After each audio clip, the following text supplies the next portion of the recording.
Staff Sergeant Robert Bales talked for the first time today to the lawyer who will defend him in the massacre of civilians in Afghanistan. His attorney tells us tonight that Bales has no memory of what happened a week ago when 16 Afghans, including 9 children, were shot dead in their homes. Bales' wife expressed her sorrow in a statement today. Carolyn Bales called the killings a terrible and heartbreaking tragedy. She said, "What has been reported is completely out of character of the man I know and admire."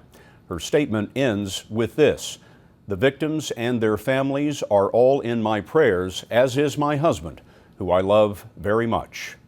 We'll have our interview with Sergeant Bales' attorney in just a moment, but first, Bill Whitaker in Washington State has been learning a lot about the troubles in Bales' life.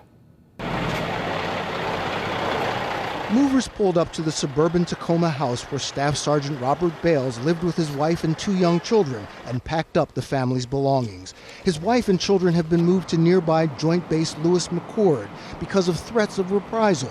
Cassie Holland lives next door and paints a picture very much at odds with the man who allegedly shot, stabbed, and burned 16 Afghan civilians. He was always happy guy, full of life. I really wouldn't expect it.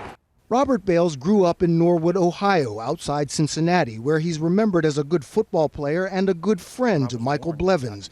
They were in touch last month on Facebook. I've known him since the time I was 2 years old, and nothing in his character shows that he's going to go out and just massacre innocent people.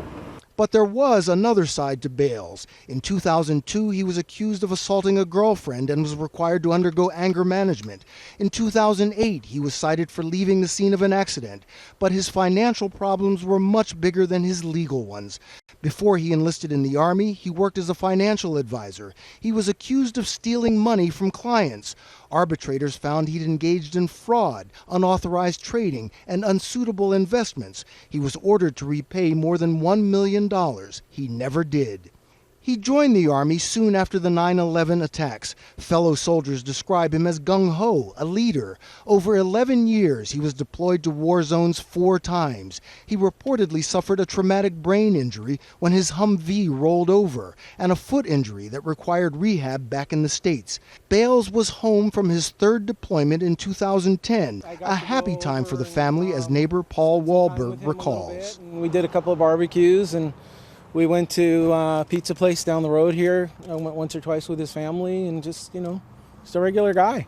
But he was passed over for promotion to Sergeant First Class. Sad and disappointed, Carolyn blogged. Bales had hoped to be sent to Europe or Hawaii, but he was deployed to Afghanistan instead, just as the family was facing more financial problems. Just this month, they put their home on the market for $50,000 less than they paid. And Carolyn blogged that the repeated deployments were causing the family financial distress. And Scott, her realtor, tells us that just this week she said that she was going to put the house up for the short sale, and that was 3 days before the killings in Afghanistan. Bill, thank you very much.